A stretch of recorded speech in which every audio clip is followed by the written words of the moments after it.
From the beginning of recorded history, and for thousands upon thousands of years, cultures across the entire world all believed the earth was flat.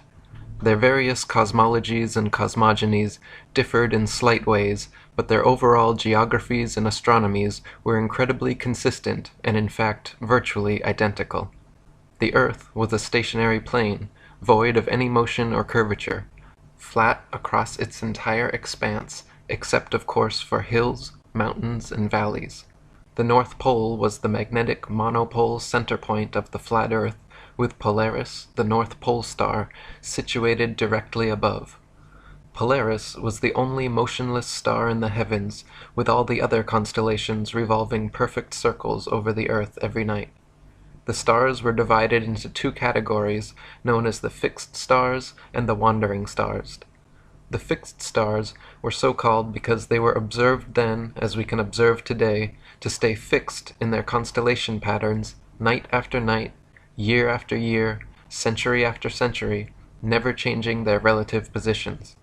The wandering stars, what are today referred to as planets, were so called because they were observed then, as we can observe today, to wander the heavens, taking their own unique spirograph-like patterns, making both forward and retrograde motions over and around the Earth during their cycles. The sun and moon were both of equal size, and they too revolved over and around the motionless Earth, as immortalized in the Chinese yin-yang symbol. The sun and moon were much closer to Earth than supposed nowadays, and each shined with their own unique opposite lights, the sun's being warm, golden, drying, preservative, and antiseptic, and the moon's light being cold, silver, damp, putrefying, and septic. The sun and moon, as though connected to a magnetic maypole, made alternating spiral journeys over and around the Earth every year. The sun began its journey at the Tropic of Capricorn at the winter solstice, where it made its fastest and largest circle over the Earth. For the next 3 months, every day the sun slightly narrowed its path and slowed its speed until by the spring equinox the sun had spiraled its way from the Tropic of Capricorn to the equator. Then for the next 3 months, again every day, the sun continued to slightly narrow its path and slow its speed until the summer solstice, when the sun made its smallest, slowest circle around the Tropic of Cancer. Once the sun reached this innermost circle, like the ribbons and dancers around the maypole, the sun would then begin its opposing, widening, quickening journey back to the Tropic of Capricorn. For the next 3 months, every day the sun slightly widened its path and hastened its speed until the autumnal equinox, the sun had spiraled its way from the Tropic of Cancer back to the equator. Then for the next 3 months again, every day the sun continued to slightly widen its path and hasten its speed until the winter solstice, when the sun made its largest, fastest circle around the Tropic of Capricorn, and the annual journey began again. The moon had a similar yearly path revolving over and around the Earth, but unlike the sun, which constantly changed its speed to keep a consistent 24-hour day, the moon's speed never changed. So depending on its latitude, the moon was observed then, as we can observe today, to take approximately 24.7 to 25 hours per cycle. This is why at different times and places during each month, we can see the moon in the morning, afternoon, or night. This is also the origin of old fairy tales, such as The Hare and the Hedgehog, or The Tortoise and the Hare.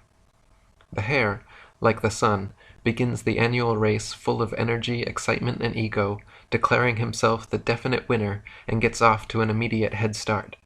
Meanwhile, equally confident in his seemingly lesser abilities, the humble, slow, and steady tortoise moon begins as well, allowing the hare to lead. As the race carries on, the cocky hare tires and slows down, or takes a nap, at which point the tortoise overtakes him. This is analogous to the moon reaching the Tropic of Cancer before the sun each year and beginning its return journey. When the hare reaches this halfway point of the race, he realizes his lackluster attitude has resulted in being overtaken by the slower tortoise, and begins to speed up again. Then, for the remainder of the race, the sun picks up speed day by day, gaining on the moon, but ultimately losing as the slow and steady tortoise reaches the finish line before the hare and wins. So for ancient man, Earth and Polaris were the two immovable center points of the universe, around which the sun, moon, and other stars all revolved in a dome-like shape. Some cultures believed in a literal, physical, solid dome or firmament to which the fixed stars were bound. Other cultures mythologized the axis mundi as the world tree with Polaris at the center and all the other constellations forming the branches. In these flat Earth depictions, the North Pole occupied the center point, and south was all straight lines extending outwards from there. East and west were not straight lines, as is assumed nowadays, but were in fact circles, just like all lines of latitude and the paths of the celestial bodies. The southern circumference of Earth was surrounded by a gigantic wall of ice 150 to 200 feet above sea level, holding the interconnected oceans in like a world cup. Beyond the ice wall, some cultures claimed a firm barrier existed through which no human could penetrate. Other cultures believed there were entire worlds and other civilizations existing beyond the Antarctic ice. Currently, and for the past half-century, there has existed an international Antarctic treaty preventing all independent exploration of Antarctica. Pre-approved guided tours exist which take visitors to a few coastal regions of Antarctica, but no independent exploration of the continent is allowed. Sailors like Jarl Andhoy have been caught attempting to explore Antarctica and threatened, turned around at gunpoint, fined, and jailed for violating this militarily enforced international treaty. As a result, the public currently has no way to confirm or deny the seemingly fantastical claims of ancient man concerning what may or may not exist at the southernmost extremities of the Earth. We can, however, confirm that this 200-foot ice wall surrounding the southern circumference of the Earth most certainly exists. We can confirm that Polaris is indeed the only non-moving star in the sky. All the fixed stars indeed rotate perfect circles around Polaris while remaining stuck in their relative constellations night after night, year after year, century after century. The wandering stars, or planets, do indeed wander the heavens, taking their own unique spirograph-like paths when charted from a geocentric perspective. The sun and moon are indeed observably of equal size and revolve over and around us in daily cycles. Just as the ancients observed, the sun's annual path does indeed travel from the Tropic of Capricorn at the winter solstice, to the equator at spring equinox, to the Tropic of Cancer at the summer solstice, back to the equator at autumnal equinox, and finally back to the Tropic of Cancer at winter solstice. The sun's light is indeed warm, golden, drying, preservative, and antiseptic, while the moon's light is indeed cold, silver, damp, putrefying, and septic. A thermometer placed in the sun's light will always read warmer than a thermometer placed in the sun's shade, while a thermometer placed in the moon's light will always read cooler than a thermometer placed in the moon's shade. Plant and animal substances exposed to sunlight quickly dry, shrink, coagulate, and lose their tendency to decompose and putrefy, whereas plant and animal substances exposed to moonlight will quickly show symptoms of putrefaction and decay. Last but not least, just as the ancients espoused, the Earth is observably motionless to all our senses, and the horizon remains perfectly flat as far as the eye can see. Not only does the horizon remain perfectly flat 360 degrees around the observer, but whether at sea level, the top of Mount Everest, 35,000 feet high in an airplane, or even at over 100,000 feet high, the highest any amateur hot air balloon has ever flown, the flat horizon actually rises to the eye level of the observer all the way up.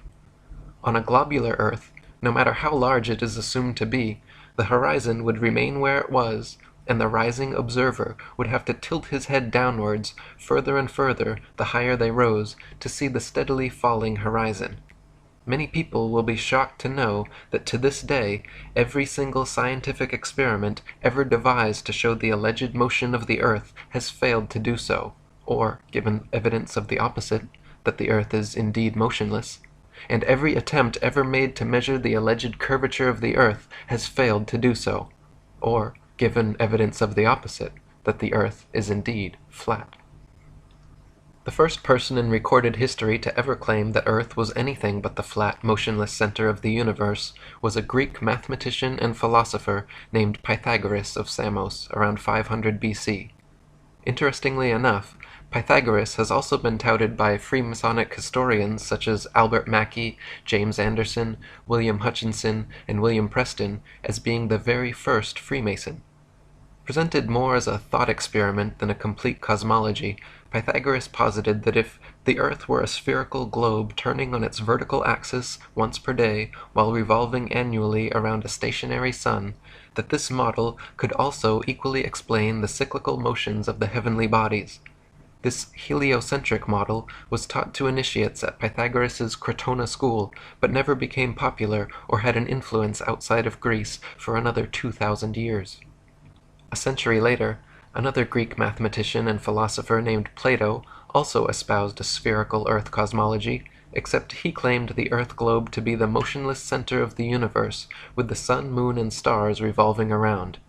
His most famous student, Aristotle, also wrote about this geocentric globe-Earth cosmology in his book On the Heavens, offering three main points of evidence for his theory. Firstly, Aristotle noted that when sailing away from an observer on shore, ships approaching the horizon disappeared from view hull before masthead, and he postulated that this occurrence was due to the curvature of the Earth. Aristotle argued that the hull disappeared first because beyond the horizon the globe Earth curved downwards, causing the hull and eventually the masthead and entire ship to drop below the curvature. Today, we can easily prove that Aristotle was incorrect in his assumption by using telescopes, binoculars, and zoom cameras. Once a ship has completely disappeared beyond the horizon, modern technology allows us to zoom in and bring the entire vessel, hull and all, back into full view. This proves that ships do not disappear hull first due to the alleged curvature of the Earth, and that the horizon line is in fact merely the vanishing point of perspective from a given observer's point of view, and not, as Aristotle supposed, the beginning of the Earth's curvature. The horizon is subjective and varies in distance depending on the weather, the observer's height, and the strength of his eyesight or instruments. As noted previously, the horizon actually rises to the eye of the observer no matter how high he climbs, which also proves that the horizon line is not some objective point of curvature on a convex Earth, but rather the subjective vanishing point of perspective from a given observer's point of view. Aristotle's second point of evidence offered for his spherical Earth theory was the Earth's round shadow cast on the moon during lunar eclipses. To this day, heliocentrists still offer this argument as proof of a spherical Earth, claiming that during lunar eclipses, the Sun, Earth, and Moon align in a perfect 180-degree syzygy like three billiard balls, causing the Sun to cast the Earth's shadow onto the Moon. This clever but faulty assumption is rendered completely invalid, however, due to the fact that lunar eclipses have happened and continue to happen regularly when both the Sun and Moon are still visible together above the horizon. As early as the time of Pliny the Elder, there are records of eclipses happening while both the Sun and Moon were visible in the sky, and continue to be recorded by the Royal Astronomical Society today.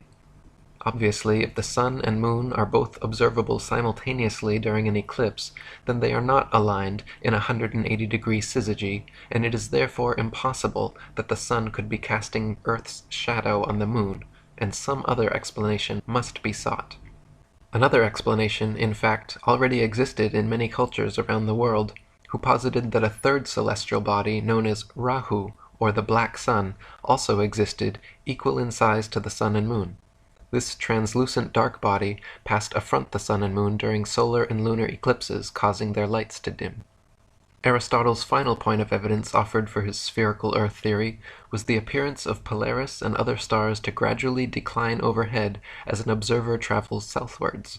He argued that the gradual declination and eventual disappearance beyond the horizon of certain stars and constellations as one traveled southwards was evidence that the observer was traveling over a convex curved surface. Similar to the ships disappearing over the horizon argument, Aristotle posited that the horizon line was the literal curvature of his spherical Earth, and the stars which declined and disappeared beyond it became invisible because a mass of curved Earth existed between them and the observer. In actual fact, however, the gradual declination of objects in the sky towards the horizon is merely a product of the law of perspective on plane surfaces. As any art student of point perspective knows, the human eye views the world in a pyramidal shape, so that when looking down a long hallway, the floor appears to rise, the ceiling appears to sink, and the walls appear to narrow into a point at the center of the observer's view. Of course, the dimensions of the hallway remain constant for its entire length. The floor does not actually rise, the ceiling does not actually sink, nor do the walls actually close in. But to the human eye, everything is perceived this way.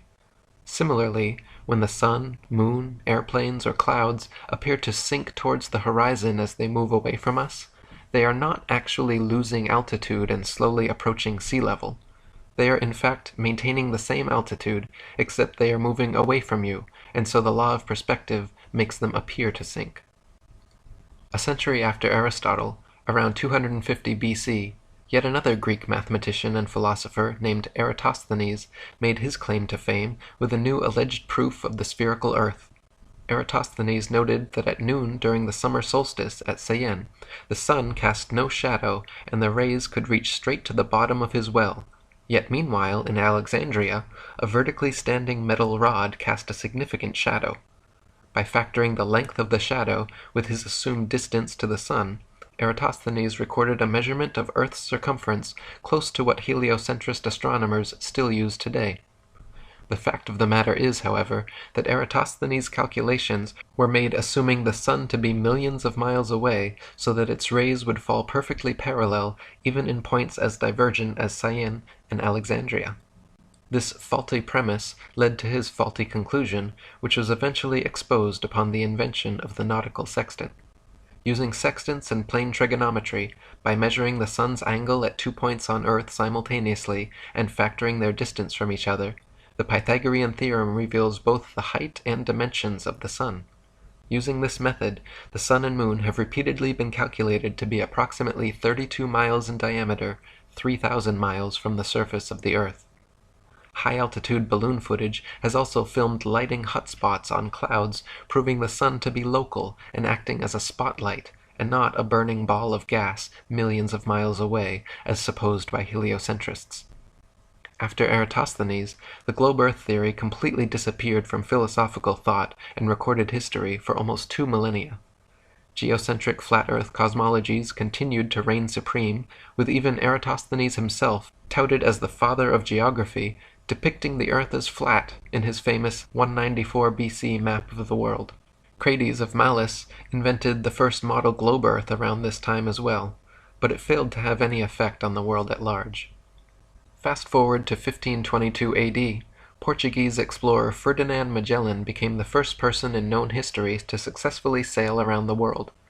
This circumnavigation of Earth soon became and continues to be touted today as absolute proof of the spherical Earth theory. If Magellan was able to sail east to west around the entire world and return to his original starting point, surely the Earth cannot be flat and must be a globe, right? Wrong. Just as a compass can place its center point on a flat piece of paper, trace a circle either way around, and return to its original starting point, so can a ship or plane circumnavigate a flat Earth. The only kind of circumnavigation which could not happen on a flat Earth is north-southbound, which to this day has still never been done. Both the North Pole and Antarctica are military-enforced no-fly and no-sail zones due to restrictions originating from none other than the United Nations, the same United Nations that haughtily uses a flat Earth map in their official logo and flag. In 1543, just days before his death, Freemason and Jesuit Nicholas Copernicus published his book On the Revolutions of the Celestial Spheres, which revived the old heliocentric cosmology of Pythagoras and began the so-called Copernican revolution away from a flat geocentric model and towards a global heliocentric model. Since his book claimed Earth to be a tilting, wobbling, spinning sphere revolving at breakneck speeds around a stationary sun, it was initially met with due incredulity. Copernicus always countered this by claiming his theories were merely hypotheses and shouldn't be considered truth. In his book he even wrote, quote, "The Pythagorean teaching was founded upon hypothesis, and it is not necessary that the hypothesis should be true, or even probable. The hypothesis of the movement of the Earth is only one which is useful to explain phenomena, but it should not be considered as an absolute truth. Contemporaries of Copernicus, such as Danish astronomer Tycho Brahe, famously argued against his heliocentric model, positing that if the Earth revolved in an orbit around the Sun, the change in relative position of the stars after 6 months of orbital motion could not fail to be seen. Brahe wrote that the stars should seem to separate as we approach and come together as we recede. In actual fact, however, after millions of miles of supposed orbit around the Sun, not a single inch of parallax could be detected in the stars. As even Wikipedia notes, quote, "The lack of any observable parallax was considered a fatal flaw in any non-geocentric theory." Copernicus's answer to this obvious problem was simple. He moved the stars so ridiculously far away from the Earth that even after millions of miles of supposed orbit around the Sun, no appreciable parallax could be detected. Copernicus simply needed to claim that the stars were trillions upon trillions of miles away, so then, mathematically speaking, it would indeed be impossible to detect such slight parallax. Again, contemporaries of Copernicus argued against this convenient correction of his, arguing quite rightly that if the stars were trillions of miles away, then there is no way we could see them. Backpedaling once again, Copernicus claimed the reason we could still see stars trillions of miles away was because they were not mere tiny points of translucent light in the night sky, but that stars were in fact gigantic gas balls billions of times larger than our Sun. So first, Copernicus had to move the stars trillions of miles from Earth to explain away lack of parallax, and then he had to make the stars billions of times larger to account for why we should see them at all from such fantastical distances. Lastly, he offered very specific distances and mathematical equations to solidify his theory, claiming, for instance, that he had accurately calculated the Sun's distance from Earth to be exactly 3,391,200 miles. At the turn of the 17th century, Tycho Brahe, under the patronage of Emperor Rudolf II, began construction of the largest, most state-of-the-art astronomical observatory ever built. Upon hearing this, German astronomer and Freemason Johannes Kepler was determined to apprentice under Brahe. Even though Kepler championed Copernicus's widely disputed heliocentric globe-Earth theory, Brahe begrudgingly accepted Kepler as his apprentice based on his merit as an astute astronomer and mathematician. Brahe allowed Kepler access to the observatory, but guarded his data and findings from him completely, which frustrated and angered Kepler to the point of eventually culminating in a heated argument between the two of them, resulting in Brahe kicking Kepler out. After much amends and apologizing, a year later, Brahe finally forgave Kepler and accepted him back as apprentice. This time, however, Kepler was not content with his role as mere apprentice and soon proposed and secured a commissioned position on Brahe and Emperor Rudolph's new project, the Rudolphine astronomical tables. Less than a month later, Tycho Brahe mysteriously dropped dead, and Johannes Kepler was given access to all of Brahe's coveted data, free rein of the observatory, and became Emperor Rudolph's new official astronomer. Abundant circumstantial evidence and obvious motive have long fed speculation that Kepler actually murdered Brahe. Brahe was only 54 years old and in fine health when suddenly he became deathly ill and passed away. His official cause of death was reported as a bladder infection, but subsequent autopsies of his body revealed toxic quantities of mercury present on his mustache hairs, which has led many researchers to conclude he was poisoned. The 2004 book Heavenly Intrigue suggested that Kepler had indeed murdered Brahe to gain access to his data. Kepler himself never denied this, and he actually wrote, quote, "I confess that when Tycho died, I quickly took advantage of the absence or lack of circumspection of the heirs by taking the observations under my care, or perhaps usurping them." And so for the remainder of his life, Kepler worked at Brahe's observatory for Brahe's employer, using Brahe's data to further his Copernican theories, which Brahe had always criticized. He modified Copernicus's calculations of celestial motions, changing them from perfect circles to irregular ellipses, and even formulated a new, updated distance of the Sun from Earth. While Copernicus had claimed positively the Sun to be 3,391,200 miles from Earth, Kepler assured the astronomical community that his new figure of 12,376,800 miles was the true distance. A few years later, in 1608, the first telescope was invented, and by 1609, the next champion of Copernicism, Italian astronomer, Freemason, and probable Jesuit Galileo Galilei, had purchased and built several of them. Galileo improved upon the telescope's design, boosting the zoom capabilities from the original 3 times up to 30 times magnification, and in 1610 made the most important alleged discovery of his career. With his 30-time zoom telescope, Galileo claimed to have seen what he described as, quote, 3 fixed stars, totally invisible by their smallness, all close to Jupiter and lying on a straight line through it. After tracking these invisible stars for a while and noticing they appeared sometimes but not others, Galileo concluded that when he could not find them, they must be hiding behind Jupiter, and therefore they must not be invisible stars at all, but rather invisible moons orbiting Jupiter. His alleged discovery of moons orbiting Jupiter was then touted as proof of the Copernican system, claiming that Earth must be a planet like Jupiter since both have orbiting moons. To this day, NASA claims to have special telescopes which can, on occasion, see these moons of Jupiter, just as Galileo claimed in his day to see, on occasion, with his special telescopes. Nowadays, with modern telescopes and zoom technology, we can see the celestial bodies far closer and with far more clarity than Galileo could have ever hoped for. A 2016 Nikon P900 has 83 times optical zoom and 332 times digital capabilities, which put Galilean telescopes to shame.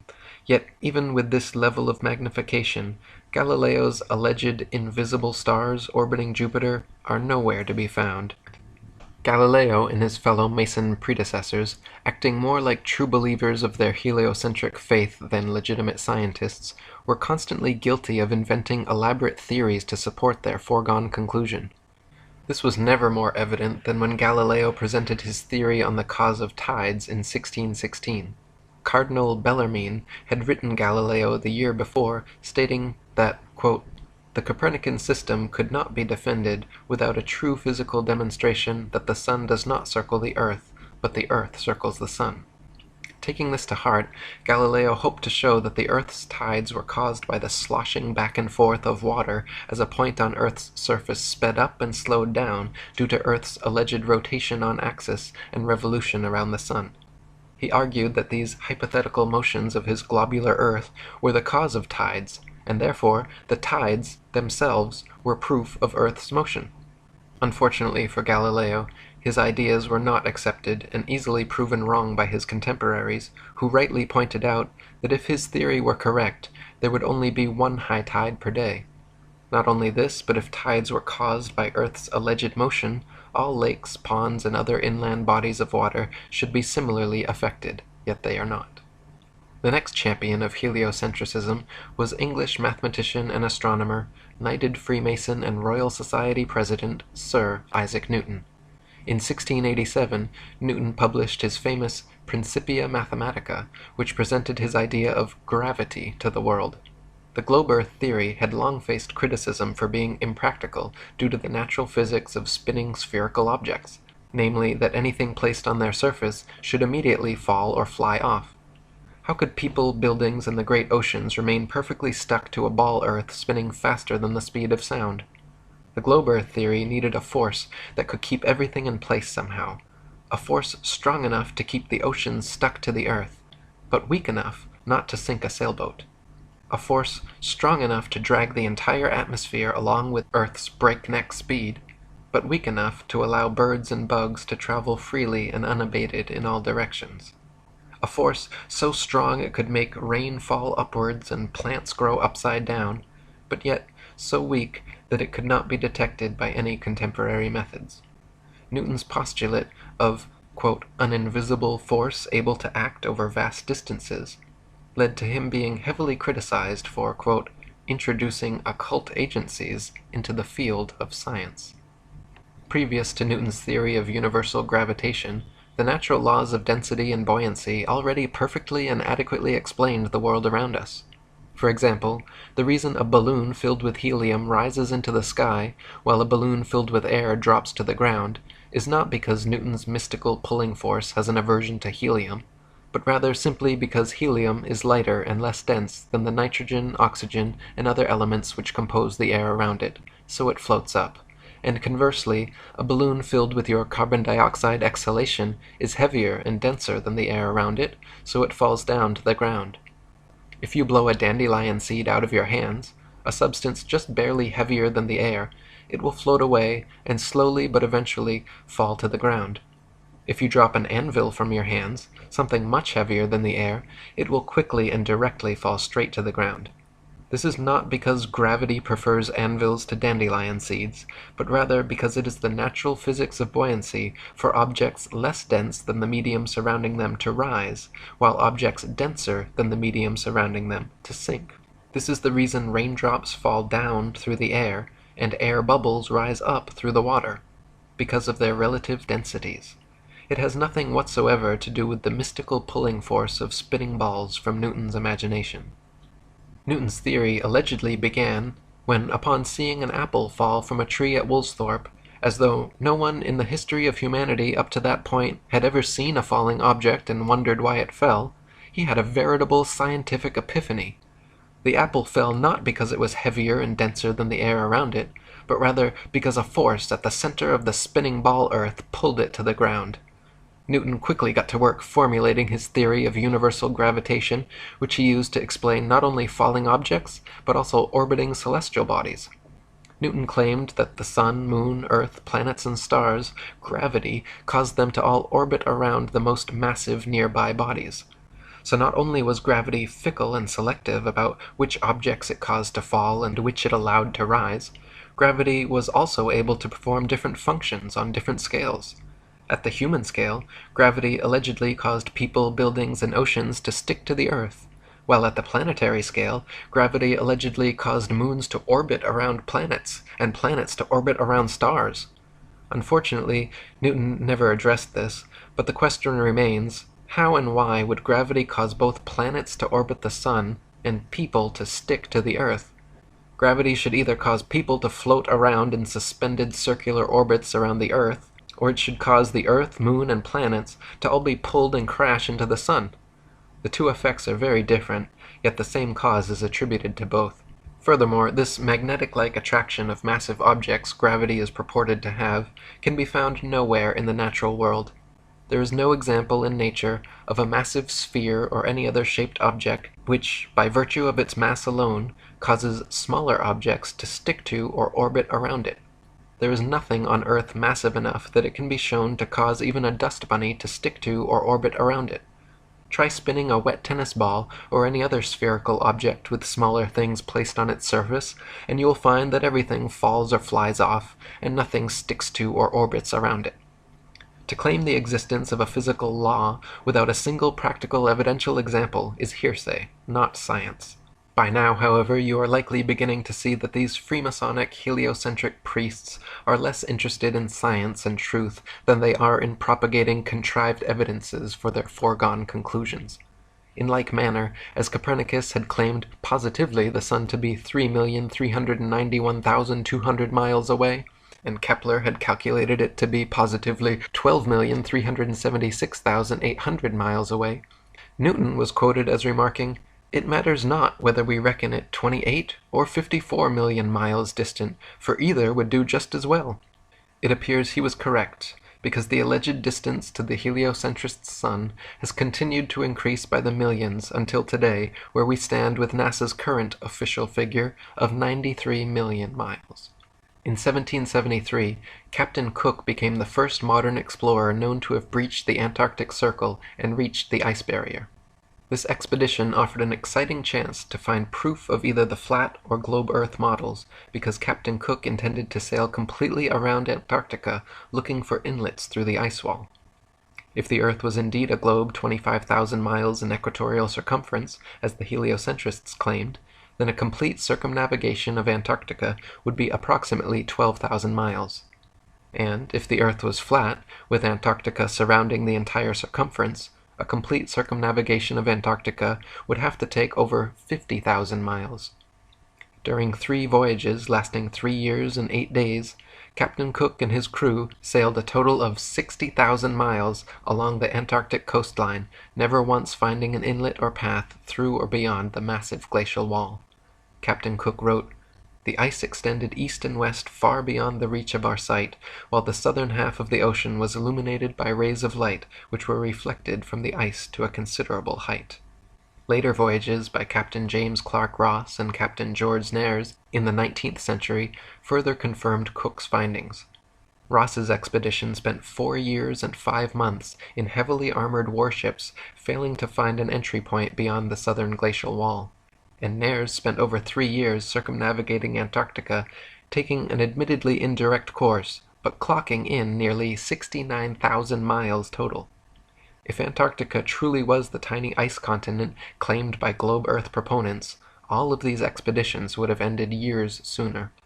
In addition to this, many Antarctic explorers, including Captain James Clark Ross and Lieutenant Charles Wilkes, using globe Earth projection maps, wrote in their journals perplexed at how they routinely found themselves out of accordance with their charts, stating that they found themselves an average of 12 to 16 miles outside their reckoning every day. Later on, further south, increasing to as much as 29 miles per day. These huge discrepancies experienced by explorers the further south traveled are usually attributed to increasingly strong storms, winds, and currents, but if that were the case, they should have just as often found themselves ahead of their reckoning, which they never did. In 1783, the hot air balloon was invented, and for the first time in recorded history, people were able to float miles above the Earth's surface and see for themselves once and for all whether or not the Earth was flat or a globe. To many people's astonishment, as high as they rose, the horizon remained perfectly flat 360 degrees around them and rose to the level of their eyes all the way up. J. Glaisher wrote in his Travels in the Air that, quote, "On looking over the top of the car, the horizon appeared to be on level with the eye, and taking a grand view of the whole visible area beneath, I was struck with its great regularity. All was dwarfed to one plane. It seemed too flat." M. Victor Emmanuel, another hot air balloonist, wrote that, quote, "Instead of the Earth declining from the view on either side, and the higher part being under the car as is popularly supposed, it was the exact opposite. The lowest part like a huge basin being immediately under the car, and the horizon on all sides rising to the level of the eye. As stated previously, this is only possible on a flat plane." It would be an entire century after Newton published his theories on gravitation before any scientific experiment was devised to attempt to prove its existence. In 1797, Henry Cavendish, the British scientist, Freemason, and wealthy grandson of the Duke of Devonshire, created an experiment which he claimed successfully proved the existence of gravity, measured its constant, and provided accurate figures for the exact masses of the Earth, Sun, Moon, and planets. How did Cavendish achieve this quantum leap for heliocentric pseudoscience? He fixed 2 large lead balls on opposite ends of a torsion balance and hung them from the roof of his shed. By watching and recording slight motions of the contraption via telescope through his shed window so his mass would not affect the reading, Cavendish claimed to have proven gravity. 2 small lead balls were hung near the large ones, and any motion observed towards one another was touted as being the influence of gravity. Now, the Cavendish experiment has been widely criticized by the scientific community because never in over 2 centuries since its creation has anyone been able to replicate it. Firstly, the balls simply do not always attract one another as they must for the so-called gravitational constant to be constant at all. Sometimes the torsion balance turns towards the balls and sometimes away, as it is impossible not to give some slight tremulous motion when interacting with it. Henry even complained in his notes how often as he was performing the measurement, the contraption was still in oscillation. Secondly, since his calculated force of gravity was 10 to the 39th power weaker than the force of electromagnetism, from which all material objects are composed, there is no control for the experiment which can factor out and positively differentiate the alleged gravitational force from the known stronger electromagnetic force. In other words, the balls could simply be attracting each other through static electricity, a known force existing in all things, billions of times stronger than gravity, and impossible to control for the experiment. Even though no one could replicate Cavendish's findings, the experiment went down in history as a great success and is still taught as veritable proof of universal gravitation in science textbooks today. Half a century later, in 1851, a French scientist named Leon Foucault performed a similar experiment to Cavendish, but this time hanging a single ball from the ceiling, swinging it, and claiming all lateral motion observed to be proof that the Earth was turning beneath the pendulum. Since Foucault's original demonstration, these pendulums have regularly been swinging at museums and exhibition halls worldwide, purporting to provide everlasting perpetual proof of the heliocentric spinning ball Earth theory. The truth is, however, unbeknownst to most of the duped public, that Foucault's pendulum is a failed experiment which proves nothing but how easy it is for pseudoscience to deceive the malleable masses. To begin with, Foucault's pendulums do not uniformly swing in any one direction. Sometimes they rotate clockwise, and sometimes counterclockwise. Sometimes they fail to rotate, and sometimes they rotate far too much. Just like the Cavendish experiment, scientists who have attempted to replicate Foucault's findings have conceded time and again that, quote, it was difficult to avoid giving the pendulum some slight lateral bias at starting. In truth, the behavior of the pendulum actually depends on 1. The initial force beginning its swing, and 2. The ball and socket joint used, which most readily facilitates circular motion over any other. The supposed rotation of the Earth is completely inconsequential and irrelevant to the pendulum's swing. If the alleged constant rotation of the Earth affected pendulums in any way, then there should be no need to manually start pendulums in motion. If the Earth's diurnal rotation caused the 360-degree uniform diurnal rotation of pendulums, then there should not exist a stationary pendulum anywhere on Earth. Also in the mid-19th century, another Frenchman named Gaspard Gustave Coriolis performed several experiments showing the effect of kinetic energy on rotating systems, which have ever since become mythologized as proof of the heliocentric theory. His Coriolis effect is often said to cause sinks and toilet bowls in the northern hemisphere to drain spinning in one direction, while in the southern hemisphere causing them to spin the opposite way, thus providing proof of the spinning ball Earth. Once again, however, just like Foucault's swinging pendulums and Cavendish's hanging balls, sinks and toilets in northern and southern hemispheres do not consistently spin in any one direction.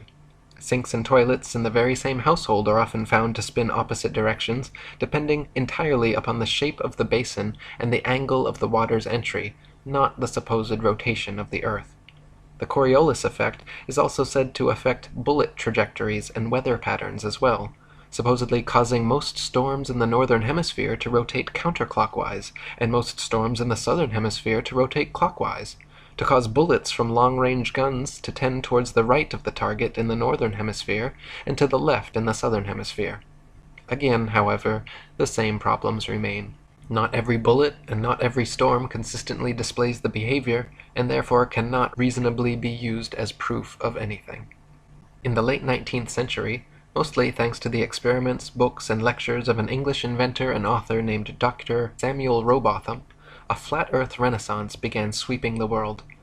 Rowbotham's findings, beginning with his 1864 book, Earth Not a Globe, an experimental inquiry into the true figure of the Earth, proving it a plane without axial or orbital motion and the only material world in the universe, caused quite a stir in the scientific community, and thanks to 3 decades of his effort, the shape of the Earth became a hot topic of debate around the turn of the 19th century. Dr. Rowbotham conducted several experiments using telescopes, spirit levels, and theodolites, special precision instruments used for measuring angles in horizontal or vertical planes. By positioning them at equal heights aimed at each other successively, he proved over and over the Earth to be perfectly flat for miles, without a single inch of curvature.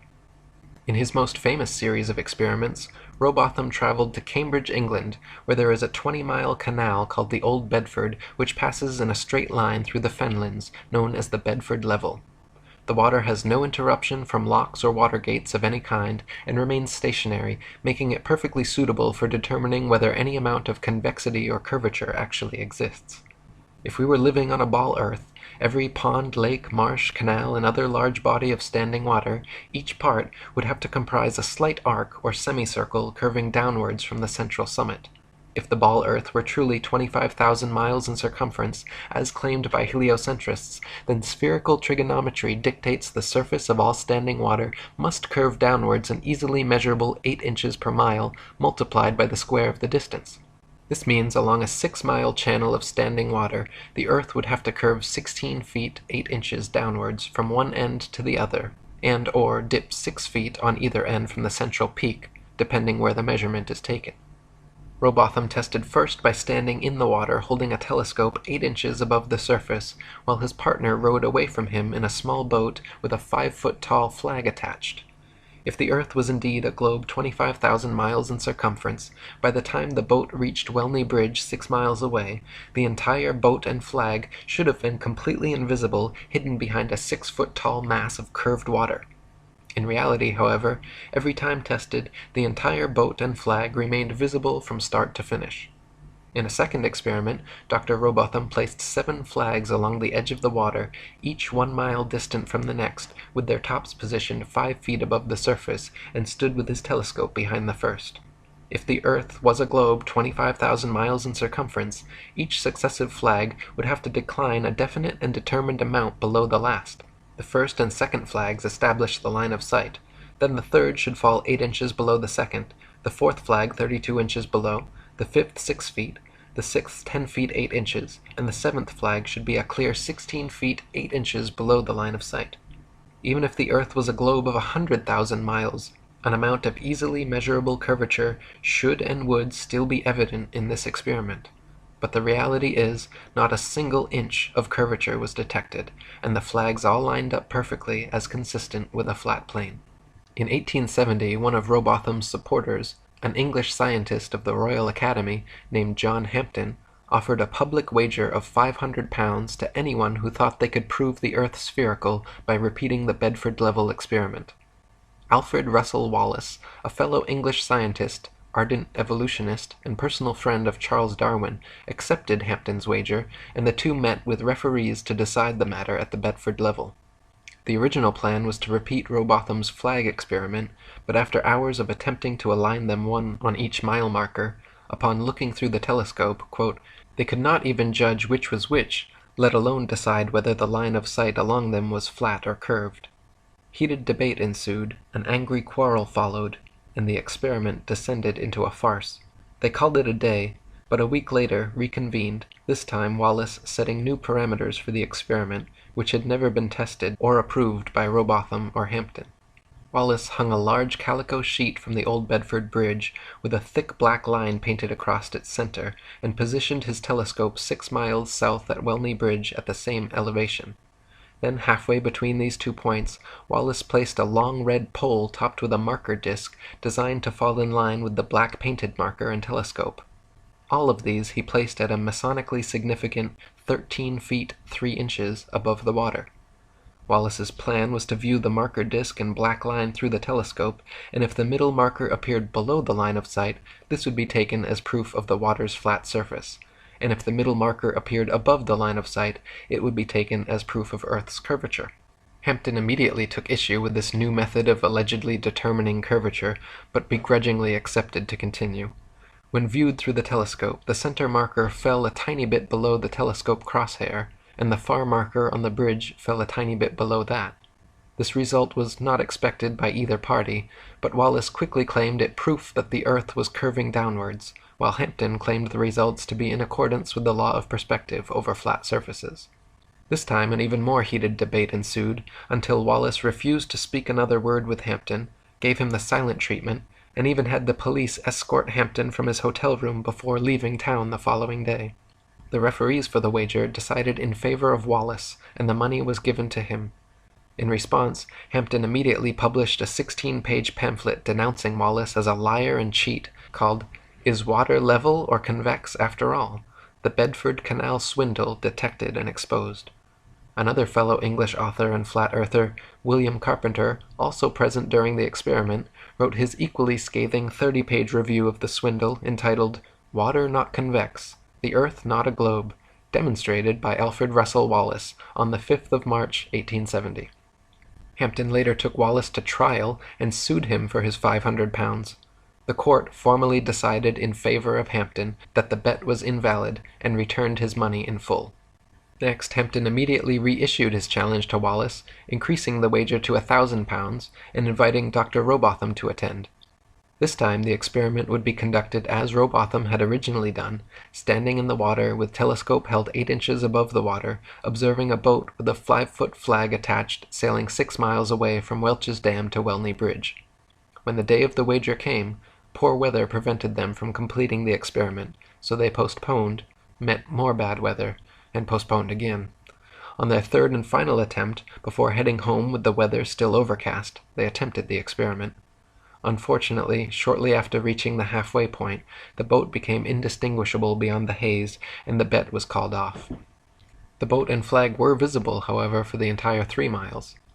In 2015, a group of flat earthers once again repeated Rowbotham's experiment at the Bedford level, with similar results. They detected no curvature and saw the boat beyond the halfway marker, but became obscured by poor weather before reaching the full 6 miles. In 1871, after getting massive amounts of pressure from the public to address these claims from flat Earth proponents, Royal Astronomical Society President George Airy devised an experiment which he hoped would once and for all prove Earth's axial motion and forever silence the rabble-rousing flat earthers. By first filling a telescope with water to slow down the speed of light inside, then calculating the tilt necessary to get the starlight directly down the tube, Airy planned to measure the speed of the telescope, and thereby the speed of the Earth, by extrapolating the amount of tilt needed to keep the starlight coming in straight. The experiment, however, would go down in history and forever be known as Airy's failure, because every time he repeated it, Airy found the starlight was already coming in the correct angle with no change necessary, proving that the stars move relative to a stationary Earth and not the other way around. Airy had meant to prove the heliocentric theory, but instead devised an everlasting proof of the geocentric model. In 1887, American physicists Albert Michelson and Edward Morley performed an experiment to determine Earth's speed through space, or what was then called the ether. By passing light through 2 pathways, one in the direction of Earth's alleged motion and the other at right angles to it, the light traveling with the Earth should have taken longer to return than light traveling at right angles to it. To the surprise of Michelson, Morley, and the scientific establishment, however, no difference whatsoever was detected, even after repeating the experiment several times in different places. To attempt to patch up this glaring problem, the heliocentric establishment created the Fitzgerald-Lorentz contraction, which actually had the gall to claim that the light pathway going the same direction as the Earth became physically shorter during the experiment so that the time to return became equal to the other pathway. The implications of Michelson and Morley's experiment were so detrimental to the spinning globe Earth myth that they were forced to concoct this ludicrous backpedaling explanation, which even Arthur Miller denounced, calling it a physics of desperation. After Samuel Rowbotham's death, Lady Elizabeth Blunt, an English author, flat earther, vocal vegetarian, and anti-vivisectionist, founded the Universal Zetetic Society, which attracted thousands of members and published a journal called The Earth Not a Globe Review for several decades. Many other prominent flat earthers of the time also continued doing their best to spread the word.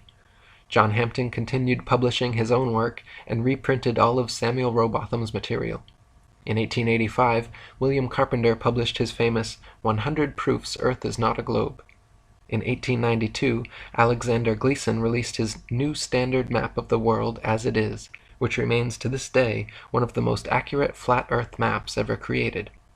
He had hopes it would completely replace globes and Mercator maps the world over, but unfortunately his map's influence was short-lived.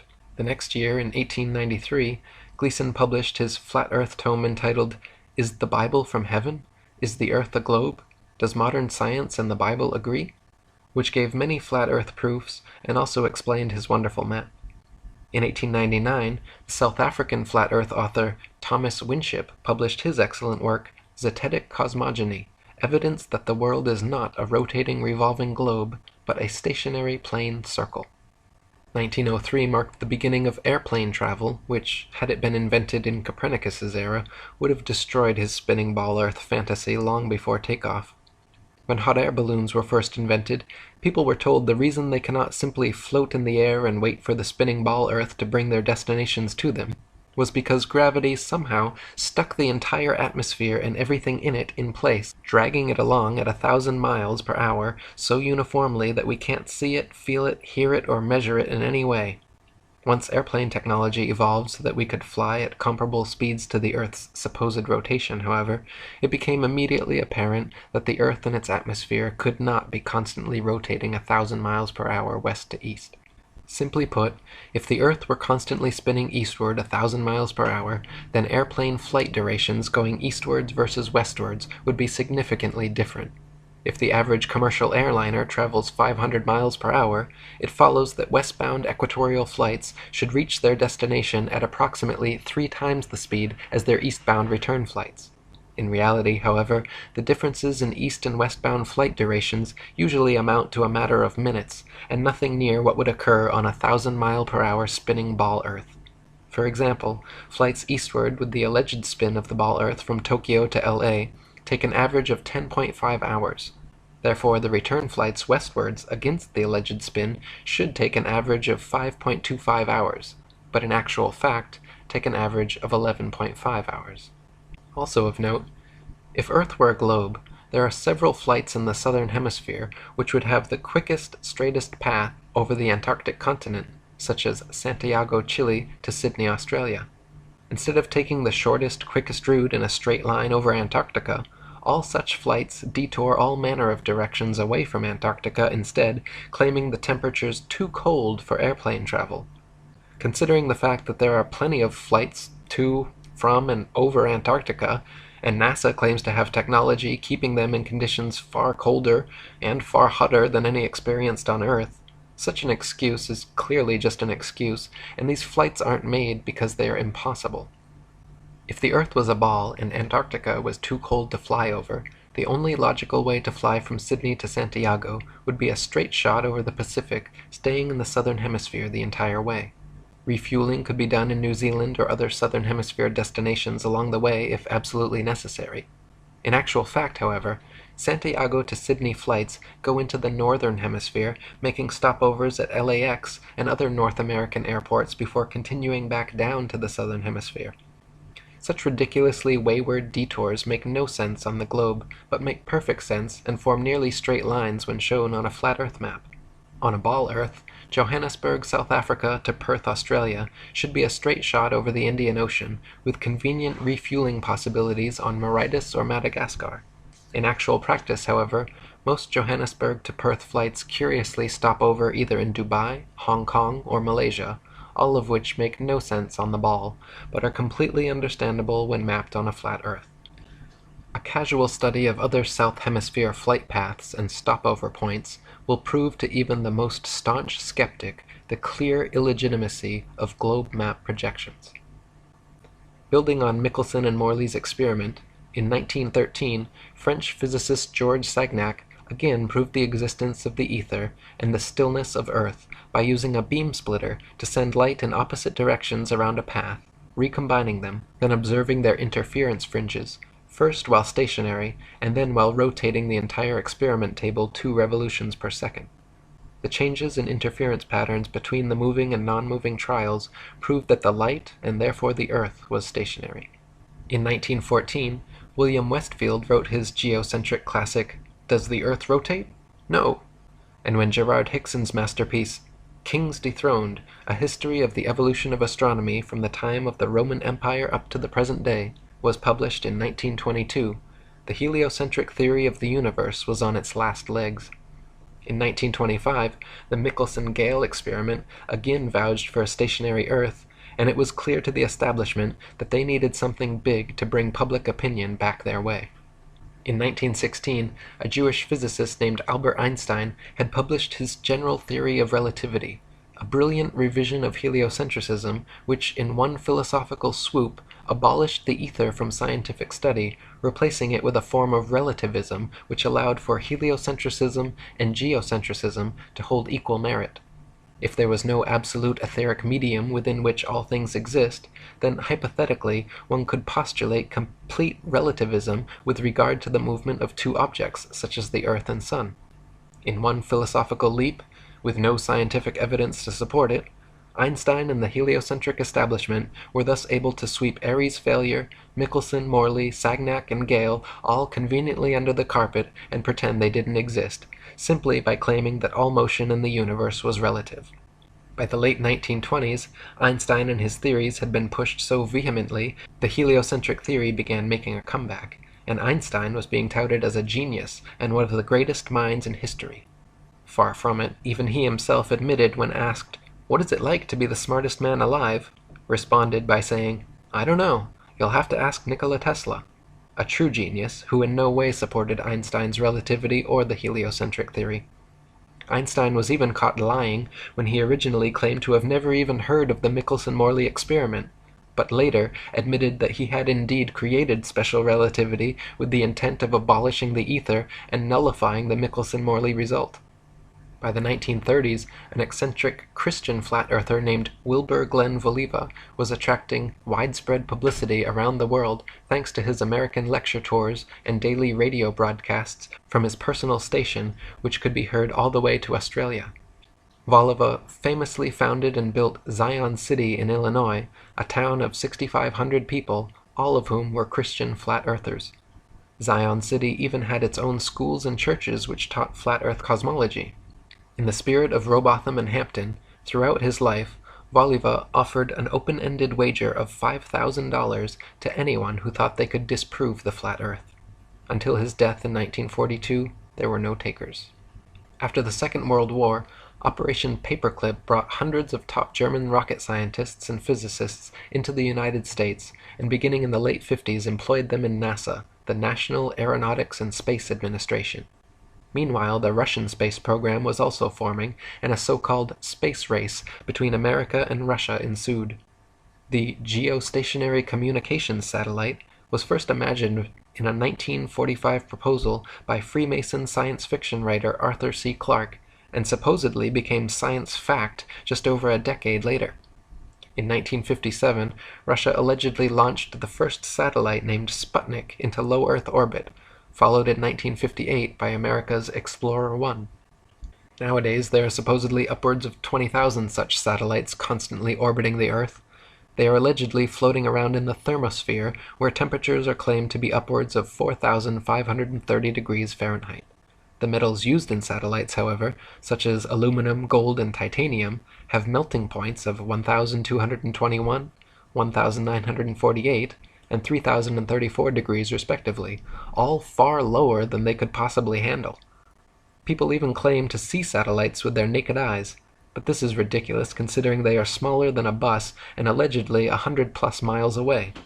It is impossible to see anything so small that far away. Even using telescopes, no one claims to discern the shape of satellites, but rather describes seeing passing moving lights, which could easily be any number of things, from airplanes to drones to shooting stars or other unidentified flying objects. The fact that they are geostationary means they would not appear to move through the sky anyway, but rather be perpetually stuck in the exact same place all day every day.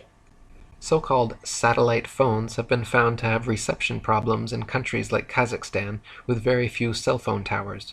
If the Earth were a ball with 20,000+ satellites surrounding, such blackouts should not regularly occur in any rural countryside and deep ocean areas. Also, satellite TV dishes, which existed for years before satellites were supposedly invented, are almost always positioned at a 45-degree angle towards the nearest ground-based repeater tower. If TV antenna were actually picking up signals from satellites 100+ miles in space, most TV dishes should be pointing more or less straight up to the sky. The fact that satellite dishes are never pointing straight up and almost always positioned at a 45-degree angle proves they are picking up ground-based tower signals.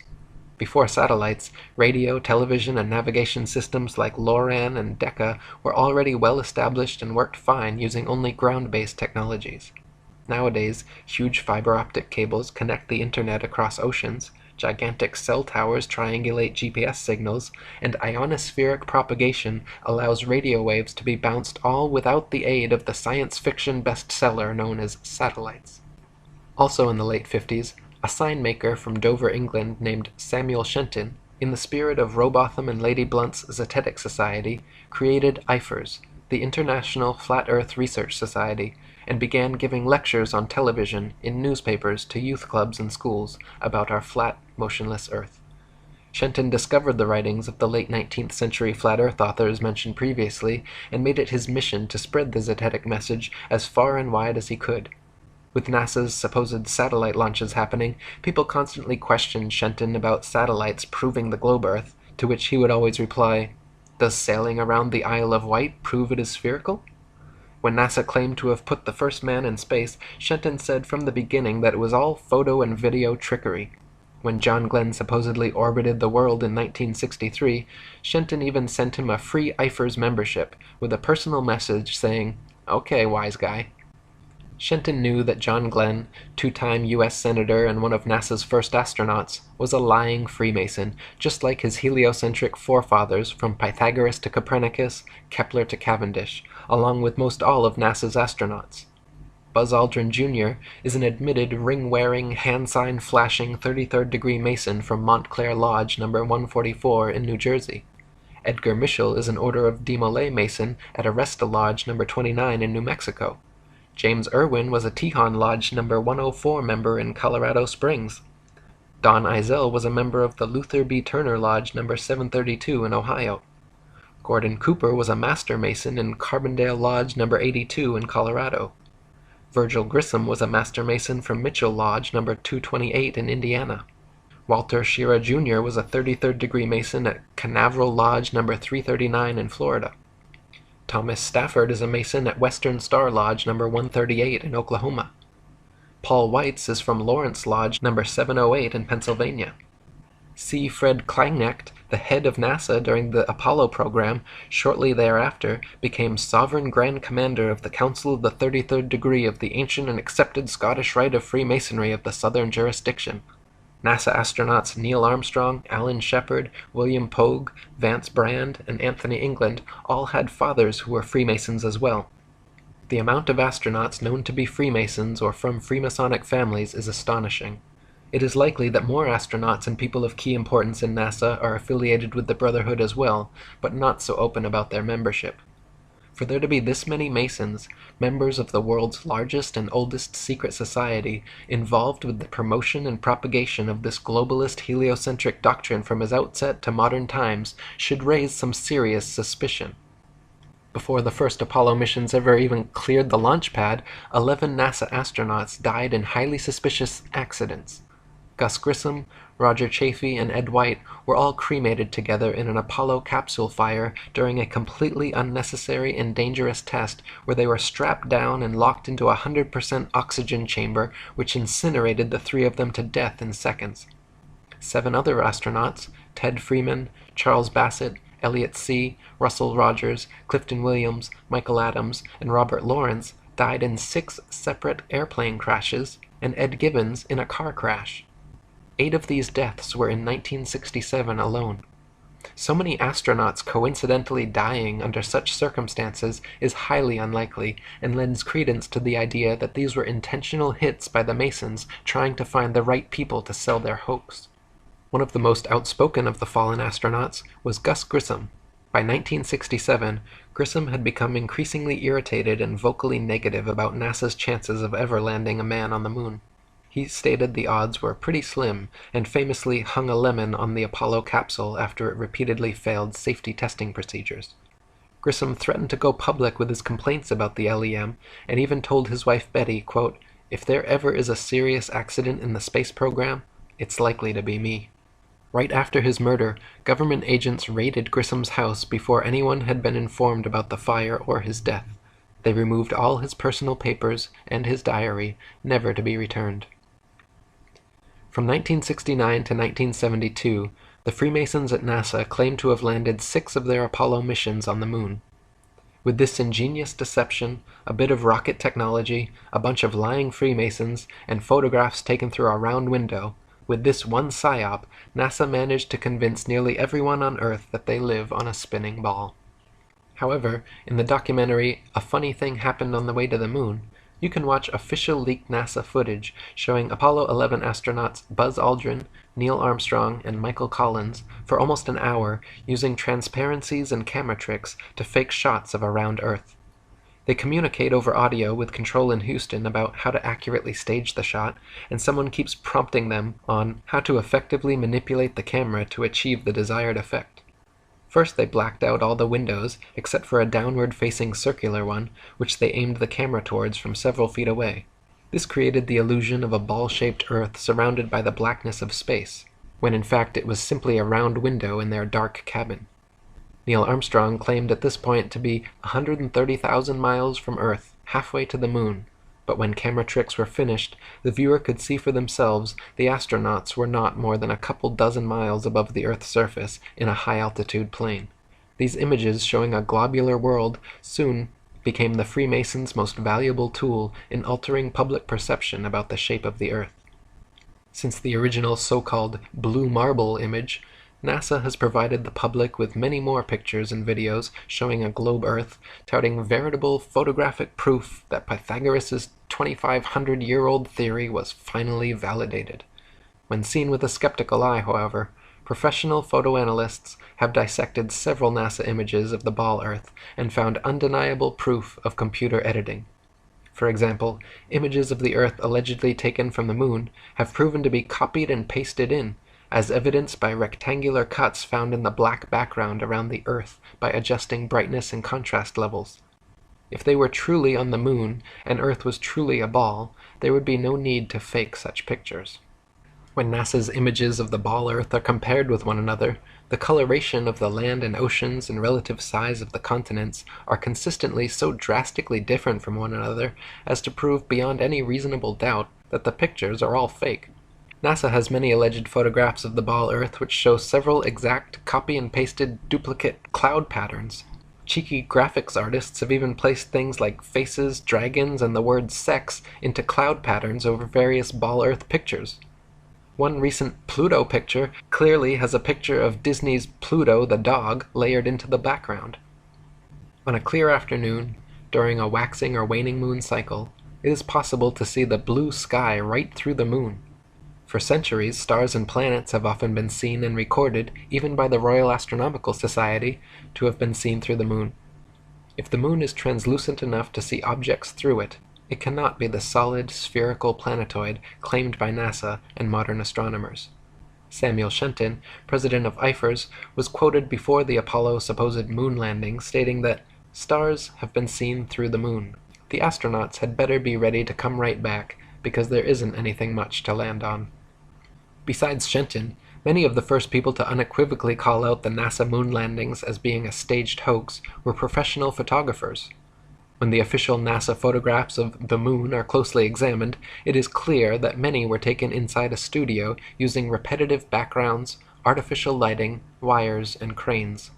Award-winning British photographer David Percy, photo analyst and historian Jack White, photographer and Nexus magazine publisher Marcus Allen, and many others all put their professional reputations on the line to expose NASA's so-called photographic evidence. None of the Apollo missions brought any extra studio lighting with them on the lunar lander, so the sun should be the only light source on the moon, and in all pictures taken there. In that case, the light should only come from one direction, and all shadows should be cast in the opposite direction. However, in dozens of official NASA photos, there are shadows being cast in up to 3 directions simultaneously, often at up to 90-degree angles, which can only be the result of multiple light sources not present on the moon. Several pictures even show overhead spotlights reflecting in astronauts' helmets and multiple lens flares originating from 2 or more light sources. Analyzing several images from the 6 missions shows repeated background features, the exact same hills, dunes, and craters, being used over and over again in supposedly different places on the moon, as well as visible foreground and backdrop lines indicative of a studio set. In images from Apollo 11, Buzz Aldrin can be seen wearing different color gloves and different length boots in pictures that were supposedly taken within minutes of each other. If Buzz was really in the vacuum of space in a pressurized spacesuit, he certainly would not have had the time or reason to depressurize and repressurize his suit just to make such fashion adjustments. Some pictures show the lunar rover with no tracks anywhere around it. Others show rover tracks all over the foreground while it is yet to be unpacked and unloaded. A couple pictures even show what appear to be sneakers and a lady's heel tracks on the moon, in addition to the astronauts' boot prints. Another glaring mistake is that none of NASA's images or videos show stars in the background as they should, just complete blackness, likely because exact star maps as they should appear from the moon would be nearly impossible to fake. The testimony of different astronauts on different missions in their autobiographies and interviews just muddies the water even more, some of them bragging about the, quote, astonishingly brilliant light of the stars, and others saying they, quote, don't remember seeing a single star while on the moon. Such inconsistencies, and the fact that none of NASA's moon pictures feature stars or planets in their appropriate positions, should raise a red flag that these astronauts were not on the moon. Many pictures of the sun on the moon are clearly spotlights and not the sun. Some images show studio lighting lens flares or studio lighting reflecting off a black background. One image clearly shows a shadow on the ceiling of space as the lunar lander lifts off. Many images show shadows of reticule crosshairs suspended in air over a print underneath, proving them to be doctored and not originals as claimed. Images of the lunar lander supposedly on the moon shows a pathetic 1969 attempt at creating high-tech futuristic-looking equipment using what appears to be construction paper, gold foil, scotch tape, and metal shower rods. The idea that the piece of junk shown in these official NASA photographs flew to the moon and back is so ludicrous it's laughable. Close-ups of the lunar lander footpads show them without a speck of dust on them and without a burn print under its 10,000-pound thrusters, like it was just gently set down in place. NASA scientists in their own documents were worried about the LEM falling into its own massive burn radius, yet there it sits with no burn print and spotless clean pads. Even the astronauts' boot prints made deep impressions on the moon dust, yet the lander's 10,000-pound thrusters left not a trace, no blast hole, and no dust on the pads. When the video evidence is examined, even more anomalies are found. In certain frames, light pings can be seen reflecting off overhead stage wires attached to astronauts' backpacks. In one Apollo 16 clip, an astronaut falls to his knees and is quickly jerked back up to his feet by what can only be an unseen wire hoisting him straight upwards. One of the more obvious video anomalies is how several Apollo missions show American flags flapping around in the non-existent space wind. The moon is supposed to have no atmosphere, and so the flags should remain perfectly still, but can often be seen moving quite boisterously. Another interesting video anomaly is discovered by playing NASA's moon footage at 2x speed, then watching the astronauts walking, running, jumping, or cruising around on their little buggy. Without the speed adjustment, there is a low-gravity illusion, as the astronauts seem to float, drift, and glide slowly and smoothly along. But once they are seen at 2x speed, it becomes clear that they are in, quote, normal gravity, walking, running, jumping, and cruising at normal speeds. They simply reduced the play speed by 50% in post-production, and voila, instant moon motion. Not only is the Apollo video record fraught with fraud, but NASA claims the original Apollo 11 videos have conveniently disappeared from their records so no one can analyze them for authenticity. You heard correctly. They spent over $30 billion of American taxpayer money traveling to the moon and then lost the video evidence. Those blurry, ghostly black and white images shown on TV were purposely lousy because NASA insisted at the time that all TV networks must broadcast directly from a big screen display in their operations room, a mandate which all the major networks accepted, and so what the public saw was just a video of a poorly magnified video, and now it is impossible to watch the original. Not only have the Apollo 11 originals disappeared, but NASA claims to have lost all original audio tapes from the Apollo missions, and that their contractors have lost all prints and plans for the lunar rover, LEM lander, and Apollo ship engines. It even recently came out that when curators at Amsterdam's Rijksmuseum investigated their moon rock, personally given to them by Armstrong and Aldrin in 1969, they found that it was actually just a worthless piece of petrified wood from Earth. In 1970, Freemason and philosophy professor at St. Thomas's University, Leo Ferrari, created the Flat Earth Society of Canada, which he soon shortened to simply the Flat Earth Society. Unlike Samuel Shenton's International Flat Earth Research Society in every way, Leo Ferrari's Flat Earth Society treated the entire subject as a deadpan joke, making a mockery of it, and even creating several intentionally false flat Earth arguments. For example, Leo Ferrari would always bring a pumpkin-sized rock with him during interviews and lectures, claiming he brought the stone back from the edge of our flat Earth. He would say, with a huge smirk on his face, how his boat had fallen over the edge, but he was luckily saved by hanging onto this rock. Clearly, treating our flat Earth in this tongue-in-cheek way discouraged people from taking the matter seriously, and creating this fake Flat Earth Society was the Freemasons' way of mitigating Shenton's Eifer's genuine threat to their global deception. In 1971, Samuel Shenton passed away, and the American former airplane mechanic Charles K. Johnson took his place as president of Eifer's. Charles and his wife Marjorie, like Lady Blunt and many of the original Zetetic Society members, were not only flat earthers, but outspoken vegetarians and anti-vivisectionists. Charles and Marjorie maintained a periodical called The Flat Earth News for many years, where they printed articles about NASA's lies, geocentricity, flat Earth, and vegetarianism. Unlike Leo Ferrari and his mock society spreading disinformation, Charles Johnson was a genuine voice speaking out against the evils of the world. In 1974, when Johnson heard of Ferrari's budding organization, he decided to contact him and wrote a cordial letter requesting further information about his society, to which Ferrari never replied. 2 years later, Johnson wrote another polite letter saying how he was delighted by the prospect of a like-minded campaigner, and said how it was a very happy day when he learned of Ferrari's society.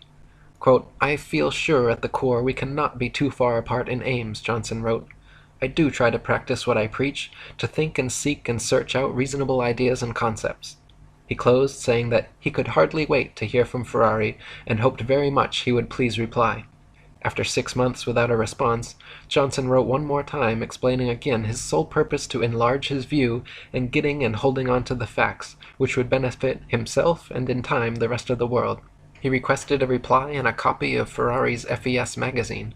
In conclusion, Johnson signed, "Thanks from the bottom of my heart," in advance, but warned that if Ferrari insisted on ignoring him once again, quote, "I will then know for sure that you are some kind of enemy of the flat earth work." Eventually, Ferrari did reply this time, but not with a message or magazine as requested. He simply enclosed an FES paid application form. Johnson investigated Ferrari's organization further and found that he was using, quote, "the flat earth idea as a gimmick to entertain and promote the atheistic society." From then on, Johnson worked hard to expand his Eifers and constantly for the rest of his life exposed Ferrari's FES, calling him a false prophet, guilty of muddying the waters of truth. Near the end of his life, tragically, Johnson's house burned down, along with all the flat earth materials he and Shenton had collected over their lifetimes. Until his dying day, Johnson claimed the fire to be the result of arson by a NASA agent he had seen snooping around. Apparently finished with their moon landing propaganda, starting in 1976, NASA began faking Mars landings instead. To begin with, the planets, formerly known as wandering stars, are not terrestrial Earth-like habitations capable of landing anything on. The sun, moon, and stars are all simply luminaries, celestial lights relatively close to Earth, and not something tangibly solid that humans could ever walk on. This is painfully obvious to anyone with functioning eyeballs and a telescope or Nikon P900 camera, but NASA continues to this day to publish thousands of fake CGI images claiming to come from Mars. Even assuming Mars was an actual spherical desert planet as NASA claims, it is impossible for them to have safely landed the probes based on their own trials and statistics. They say the surface pressure on Mars is only 0.3% the surface pressure on Earth, and equivalent to the pressure at about 23 miles above the Earth. There is not enough air matter at that pressure, however, to provide any lift for opening up the parachutes NASA uses to land its Mars probes. No parachute ever devised has been able to successfully deploy at that altitude. They simply stream straight back, then never fill the rest of the way down. Joe Kittinger's record highest, fastest, and longest parachute dive from the Earth's upper atmosphere had him free-falling from only 19 miles high for 15 minutes at 767 miles per hour, and his drogue chute proved useless and offered no deceleration. Yet NASA would have us believe, for example, that Phoenix's parachute managed to somehow slow it down from 12,738 miles per hour to 123 miles per hour in just 2.86 minutes before its final landing. In other words, NASA is claiming to do something on Mars, millions of miles away, by remote control, something that we have no evidence is even possible on Earth at significantly lower altitude and 16 times slower speed. To this day, NASA continues to fake Mars landings, and more government space agencies around the world, including Russia, China, Japan, France, India, and others, are following the same Freemasonic model of fleecing their populations of taxpayer money to fund programs that provide the public nothing but propaganda. NASA and other space agencies' rocket launches never even go straight up. Every rocket forms a parabolic curve, peaks out, and inevitably starts falling back to Earth. The rockets which are declared successful are those few which don't explode or start falling too soon, but make it out of range of spectator view before crashing down into restricted waters and recovered. There is no magic altitude where rockets or anything else can simply go up, up, up, and then suddenly just start free-floating in space. This is all science fiction illusion created by wires, green screens, dark pools, some permed hair, and zero-G planes. In 1998, NASA claimed to have sent up their first piece of the ISS, International Space Station. They have been caught, however, time and again with air bubbles forming and floating off in their official outer space footage. Astronauts have also been caught using scuba space gear, kicking their legs to move, and astronaut Luca Parmitano even almost drowned when water started filling up his helmet while allegedly on a spacewalk. It is admitted that astronauts train for their spacewalks in underwater training facilities like NASA's Neutral Buoyancy Lab, but what is obvious from their space bubbles and other blunders is that all official spacewalk footage is also fake and filmed underwater. Analysis of many interior videos from the International Space Station have shown the use of camera tricks such as green screens, harnesses, and even wildly permed hair to achieve a zero-gravity type effect. Footage of astronauts seemingly floating in the zero gravity of their space station is indistinguishable from Vomit Comet zero-G airplane footage. By flying parabolic maneuvers, this zero-G floating effect can be achieved over and over again, then edited together. For longer uncut shots, NASA has been caught using simple wires and green screens. In 2001, Charles K. Johnson died, and having lost all his flat Earth material and correspondence in his house fire, the IFERS was officially finished. Leo Ferrari's farcical Flat Earth Society, on the other hand, continued operation as usual, making a mockery of the Flat Earth subject. In 2004, the reins of FES presidency were handed over to Daniel Shenton, of no relation to genuine Flat Earther Samuel Shenton, who, true to Ferrari's example, maintains the Flat Earth Society website to this day, where they purport such fantastical, purposeful disinformation as the flat Earth disk constantly rising upwards forever through the universe to account for gravity. Their sole purpose, as Charles Johnson correctly stated, is clearly to poison the well and muddy the waters of truth. In 2008, teacher and author Eric Dubay, that's me, began a website and published a book titled The Atlantean Conspiracy, which exposed, among many other things, Freemasonry, the fake moon landings, geocentricity, and even featured a quote from IFER's president, Charles K. Johnson. At the time, I had already read Samuel Rowbotham and William Carpenter's old 19th century Flat Earth books, and though personally still on the fence regarding the shape of the Earth, I was confident they were correct about the location, or geocentricity, of Earth, so I wrote about it. In 2009, after watching Alex Jones interview and praise several NASA astronauts on his show, I wrote an article and sent a message to him and his producers about the moon landing hoax, and included a link to Samuel Rowbotham's Flat Earth book for them to read. Alex even mentioned this on air the next day, and called me a flat earther who thinks he's covering up some Atlantean conspiracy, the title of my book and website.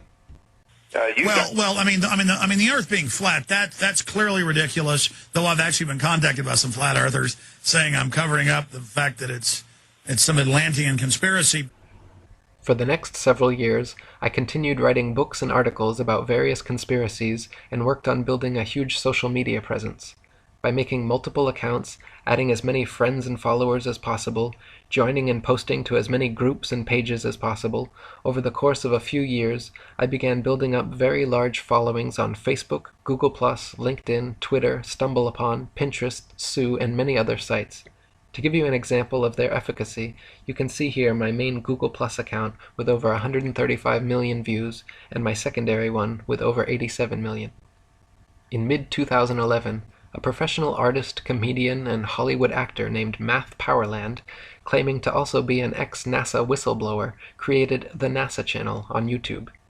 He made a few decent videos exposing NASA image fakery, but his channel certainly did not contain many flat Earth proofs or evidence, and there are more videos of him ranting about Axe deodorant, hookers on Tinder, his championship sexual prowess, and other irrelevant topics than there are actually exposing the flat Earth. For example, see his recent video entitled The History of the Flat Earth, the same name and comparable length as the video you are watching now, but contains almost no content relating to history or the flat Earth, just him venting his various political frustrations. In short, anyone visiting his channel would not become a flat earther, and would more likely be turned off from the subject due to his manic ranting style and lack of factual content. In November of 2014, after years of researching and writing, I released my book The Flat Earth Conspiracy, the first pro-flat Earth book written in nearly 50 years. I simultaneously released a flat Earth conspiracy documentary on YouTube, began giving radio interviews, and published several influential articles on the subject. Within a very short space of time, the flat Earth keyword saw a 600% rise in activity, and Google search results jumped from a few thousand to over 21 million. Soon after this, just as Johnson had experienced with Ferrari, I noticed a wave of disingenuous so-called flat earthers flooding into the movement with the obvious intent to muddy the waters.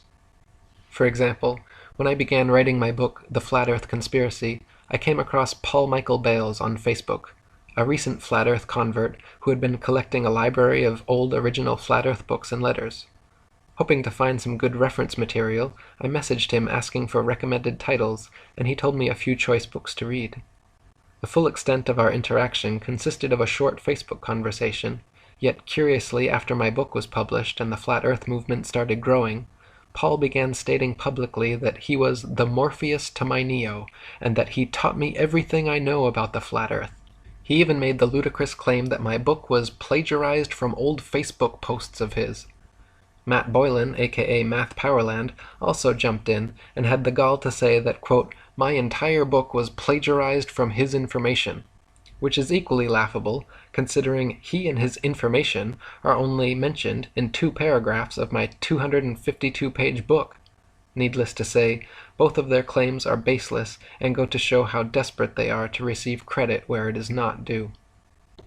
You can also see from this Google Analytics chart that the flat Earth keyword had not made any significant change in 2011 since the launch of Matt's YouTube channel, nor in late 2012, early 2013 when Paul claims to have gotten his start.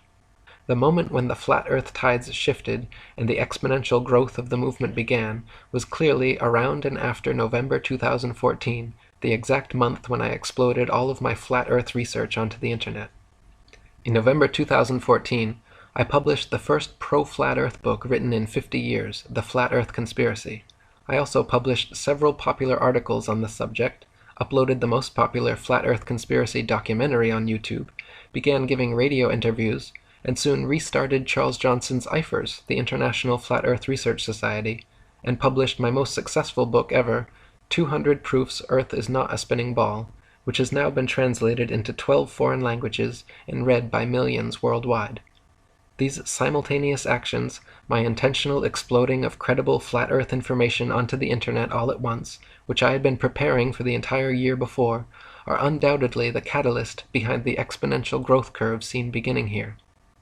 Later on, around March 2015, recent flat Earth convert Mark Sargent came out of nowhere, began uploading new flat Earth videos every day, uploading new interviews several times per week, got offered his own radio show, started being heralded by many as the king of flat Earth, and credited with starting the modern flat Earth revival. At first I was glad to have him on board, until the cracks began to show and the clear disinformation campaign began. Mark claimed the moon and stars were holographic projections maintained by alleged dome builders who keep us inside a Truman Show enclosed structure, among much other nonsense. He even lied about me in several interviews, including one where he claimed that I promoted the idea of a constantly rising flat Earth to account for gravity, when in fact I constantly expose this false concept as being disinformation. Mark was, and continues to be, the Leo Ferrari to my Charles Johnson. In fact, Mark has even bragged several times about being a card-carrying member of Ferrari's farcical organization. By New Year's Eve 2016, our new IFERS had gained over 3,000 members and was receiving 50,000 hits monthly when it was suddenly and without warning or explanation deleted from the internet. As the administrators and myself quickly worked on salvaging our material and creating a new site, the obvious parallels to Johnson losing everything in his NASA agent-initiated house fire were noteworthy. Around the same time, 2 disingenuous Flat Earth channels issued 2 fraudulent copyright strikes against me, which I managed to overturn by filing legal counterclaims against them. YouTube itself began a program of regularly unsubscribing old subscribers of mine and lowering view counts of popular videos. Shortly after that, Facebook also decided to jump on the Eric Dubay censorship bandwagon by deleting my account, all my pages, and giving my Atlantean conspiracy group directly over to a team of Freemason shills who still administrate it to this day, filling the group with nothing but death threats to me, pictures of Masonic goats, and ridiculous belittling memes. After re-registering for new accounts and accumulating my friends lists again, Facebook has now deleted 2 more profiles, and I am currently on my 4th, still trying my best to spread the word. In 2016, the movement continued to grow, with many more genuine flat earthers taking up the reins and exposing the truth online, as well as many more disingenuous shills continuing to poison the well with misinformation. The new IFERS began thriving with more monthly visitors than ever before. Many new Flat Earth YouTube channels began creating and mirroring excellent content. Now, at the turn of 2017, I am truly pleased with the rapid growth of this wonderful Flat Earth movement, and I encourage everyone to please help speak out, share this video, and spread the good word, as we look forward to a future where humanity is finally free from this grandest of all deceptions.